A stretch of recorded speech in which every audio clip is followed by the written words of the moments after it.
Hello viewers, कैसे हैं आप सब लोग। तो चलिए फिर शुरू करते हैं आगे की कथा। अतः कलयुग के राजा अधर्मी होकर तेरे ऊपर अत्याचार करेंगे, तो तू अपने हृदय का हाल मुझसे कह। बैल की यह बात सुनकर गौ ने कहा, तुम सब बातों को जानते हुए भी मुझसे इस प्रकार क्यों पूछ रहे हो, जिस कारण तप, क्षमा, दया रूपी तुम्हारे 3 पांव टूट चुके हैं। केवल सत्य का पांव रह गया है, उसी कारण मैं रो रही हूँ। दया एवं धर्म से ही मनुष्य को सुख प्राप्त होता है। जब मनुष्यों ने दया, धर्म और क्षमा को छोड़ दिया है, तब वह परमेश्वर को किस प्रकार पहचानेगा। वह यह भी नहीं जान सकेगा कि धर्म करने से ज्ञान की प्राप्ति होती है। मैं चारों वर्णों के मनुष्यों अथवा राजाओं के लिए शोक कर रही हूँ, क्योंकि कलयुग के आने पर सबको दुख प्राप्त होगा। मैं रोती इसलिए हूँ कि वृंदावन बिहारी आनंद कंद श्री कृष्ण चंद्र जी, जो अपने कर कमलों द्वारा मेरे ऊपर शंख, चक्र, गदा एवं पद्म के चिन्ह बनाया करते थे, अब वे गोलोक धाम को पधार गए हैं। संसार में ऐसा कौन सा जीव है जिससे उन श्याम सुंदर के अंतर्ध्यान हो जाने का दुख ना हुआ हो। इस तरह गाय वृषभ से बातें कर रही थी तथा राजा परीक्षित छिपकर खड़े हुए सुन रहे थे। गो रूपी पृथ्वी व वृषभ रूपी धर्म को कलयुगी राजा द्वारा ताड़ना देना तथा राजा परीक्षित का कलयुग को स्थान देना। सूत जी बोले, हे शौनकादि ऋषियों, जिस समय का यह प्रसंग है, उसी समय रथ पर सवार वह शूद्र भी, जो राजा के समान वेश बनाए हुए था, अपने साथ बहुत सी सेना लिए हुए था, उस गाय तथा वृषभ के पास आकर रथ से उतर पड़ा। उसके बाद वह गाय और वृषभ को अपने पांव की ठोकर मारकर डांटने लगा। उसके भयंकर रूप कर देखकर वे दोनों बहुत डरे। उस समय गाय डकराकर रुदन करने लगी तथा वृषभ ने डरकर मलमूत्र कर दिया। उस अत्याचार को राजा परीक्षित से नहीं देखा गया। तब वे अपने धनुष पर बाण चढ़ाते हुए उनके आगे आगे और क्रोधित होकर उस राज वेशधारी शुद्ध राजा से बोले, अरे नीच, मैंने 7 द्वीपों का राजा हूँ, तो तू किस देश का राजा है जो हमारे राज्य में रहकर हमारी प्रजा को कष्ट दे रहा है। राजाओं का यह धर्म नहीं है कि वे अपनी प्रजा को कष्ट पहुँचावे। भगवान श्री कृष्ण चंद्र गोलोक धाम को सिधार गए हैं और मेरे पितामह गांडीवधारी अर्जुन भी वैकुंठ धाम को पधार गए हैं। अस्तु, ऐसा जानकर ही तू इस पृथ्वी रूपी गाय एवं धर्म रूपी वृषभ को दुख दे रहा है। इस प्रकार अत्याचार करना छोड़ दे, नहीं तो मैं तुझको अभी मार देता हूँ।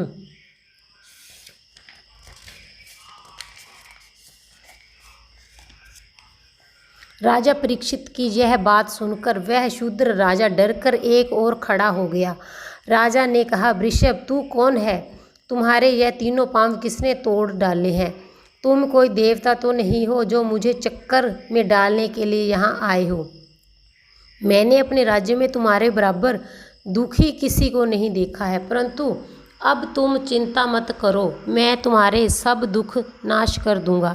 वृषभ को इस प्रकार समझाकर परीक्षित गाय से बोले, हे गौ माता, तुम रो मत, मैं अत्याचारी एवं पापियों को अवश्य दंड दूंगा, क्योंकि जिस राजा के राज्य में प्रजा दुख पाती है, उसकी कीर्ति नष्ट हो जाती है, आयु क्षीण हो जाती है, ज्ञान जाता रहता है और परलोक बिगड़ जाता है। इसलिए राजाओं को चाहिए कि वे अपने राज्य में दुखियों का दुख दूर कर दे। जो राजा इस धर्म को धारण करता है, उसे फिर किसी भी तरह का जप तप करने की आवश्यकता नहीं रह जाती। यह विचार कर अब मैं संसारी जीवों को दुख न देने वाले इस शूद्र राजा को मार डालूंगा। पृथ्वी से इतनी बात कहकर राजा परीक्षित ने बैल से फिर पूछा, तुम्हारे पांव किसने तोड़े हैं? मैं उसके हाथ काट दूंगा। मैं भगवान श्री कृष्ण चंद्र महाराज का दास हूँ। यदि तुम्हारा दुख दूर नहीं करूँगा तो मेरे वंश को दोष लगेगा। यदि कोई देवता मेरे राज्य में आकर किसी को दुख पहुँचाना चाहे तो मैं उसे भी मार सकता हूँ। फिर किसी आदमी को क्या सामर्थ्य है जो मेरी प्रजा को किसी भी प्रकार का दुख पहुंचा सके। राजा परीक्षित की यह बात सुनकर वृषभ रूपी धर्म ने अपना सिर झुकाते हुए कहा, हे राजन, महाराज पांडु के वंश में ऐसे ही धर्मात्मा राजा होते रहे हैं। उनके राज्य में किसी ने कोई दुख नहीं पाया। आपके पितामह अर्जुन ऐसे धर्मात्मा और हरिभक्त थे कि त्रिलोकीनाथ भगवान श्री कृष्णचंद्र ने स्वयं उनके रथ का संचालन किया था। अतः आपको यही उचित है कि आप दीन दुखियों का सदैव ध्यान रखें।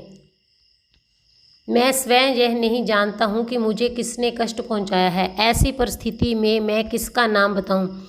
यही समझ लो कि मैंने अपने भाग्य का फल भोग रहा हूँ। संसार में यह बात पूर्ण रूप से प्रकट है कि समस्त जीव अपने अपने पापों के कारण दुख पाते हैं। कुछ लोगों का यह भी कथन है कि दुख अपने मन के संकल्प विकल्पों का ही कारण होता है। इसके अतिरिक्त कुछ लोगों का कहना है कि मनुष्य सुख दुख भगवान की इच्छा से ही पाता है। परंतु इस विषय पर यह सोचना चाहिए कि जो ईश्वर अपनी इच्छा से समस्त प्राणियों को जन्म देते हैं, वे किसी प्रकार से भी किसी को दुख क्यों देंगे। इसलिए इस बात में ईश्वर को दोष नहीं देना चाहिए। मैं तो यही कहूँगा कि पाप भी मनुष्य अपनी इच्छा से नहीं करता, क्योंकि सब कार्य मनुष्य की इच्छा शक्ति से नहीं होते हैं। राजा परीक्षित ने वृषभ रूपी धर्म के ऐसे वचनों से अपने हृदय को पवित्र करके भगवान नंदन के चरणानिबंधों का स्मरण किया। उस समय उन्हें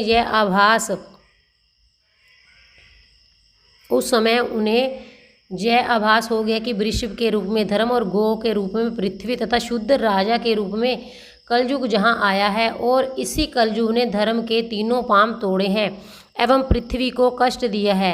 इस पृथ्वी के स्वामी श्री कृष्ण जी परलोक पधार गए हैं। उन्हीं के वियोग से पृथ्वी दुखी हो रही है। पापी का नाम लेने से पाप होता है और धर्मात्मा का नाम लेने से पुण्य होता है।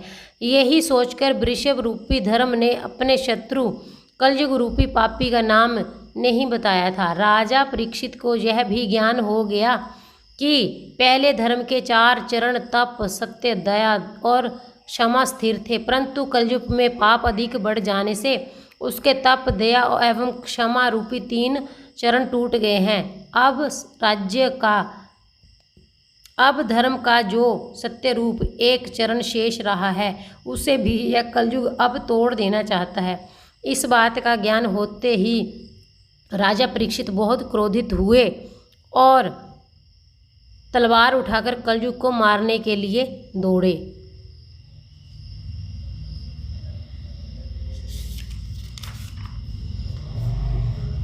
जब कलयुग ने देखा कि धर्मात्मा राजा क्रोधावेश में मेरे प्राण लेना चाहता है और मुझमें इससे लड़ने की शक्ति नहीं है, तब वह अपने प्राणों को बचाने के लिए राजा परीक्षित के चरणों में जा पड़ा और हाथ जोड़कर प्रार्थना करने लगा। राजा ने जब उसे अपनी शरण में आया हुआ जाना, तब वे दया एवं धर्म का विचार कर द्रवीभूत हो गए और उन्होंने अपनी तलवार को झुका लिया। राजा परीक्षित कहने लगे, हे कलयुग, जहाँ तक मेरे पितामह महाराज युधिष्ठिर एवं महामन अर्जुन का राज्य था, वहाँ तक मुझे प्रवेश नहीं करना चाहिए, क्योंकि तू अधर्मी एवं पापी लोगों का साथी है। अतः तू जिस देश में रहेगा, उस देश के राजा का मन धर्म से हट जाएगा। अतः तू काम, क्रोध, मोह, अहंकार, झूठ, कलह एवं कपट से पूर्ण है। अतः भारतखंड में जहाँ तक मेरा राज्य है, वहाँ तक तू प्रवेश नहीं करना, जिससे मेरे राज्य के सब लोग निरंतर धर्म कर्म करते रहें। इस भारतखंड में जप, तप एवं ईश्वर का पूजन करने से मनुष्य अनेक प्रकार के सुखों को भोगने के बाद मोक्ष पद को प्राप्त होते हैं। यदि ऐसे स्थान पर तू अपना निवास करके उपद्रव मचाएगा, तो यहाँ के लोग अधर्मी एवं पापी हो जाएंगे। इसलिए तू मेरे आदेशानुसार कार्य कर, नहीं तो तेरे प्राण बचना कठिन हो जाएंगे। महाराज परीक्षित की ऐसा आदेश सुनकर कलयुग ने हाथ जोड़कर प्रार्थना करते हुए कहा, हे राजन, आप बड़े धर्मावतार तथा न्यायकारी हैं, इसलिए आप मेरे विनय पर भी कुछ ध्यान दीजिए। पितामह ब्रह्मा जी ने सतयुग, त्रेता, द्वापर एवं कलयुग, इन 4 युगों का निर्माण कर प्रत्येक युग की अवधि निश्चित कर दी है। इसमें सत्ययुग, त्रेता और द्वापर तो अपनी अपनी अवधि पूरी कर चुके हैं। अब मैं कलयुग ही शेष बचा हूँ। मेरा शासनकाल अब प्रारंभ हो गया है और आप मुझे यह आज्ञा दें कि आपके राज्य में मैं निवास ना करूं। आपका राज्य तो 7 द्वीपों में फैला हुआ है, अतः अब आप ही बताइए कि मैं कहाँ निवास करूं। जहाँ आपकी इच्छा होगी मैं वहीं निवास करूँगा।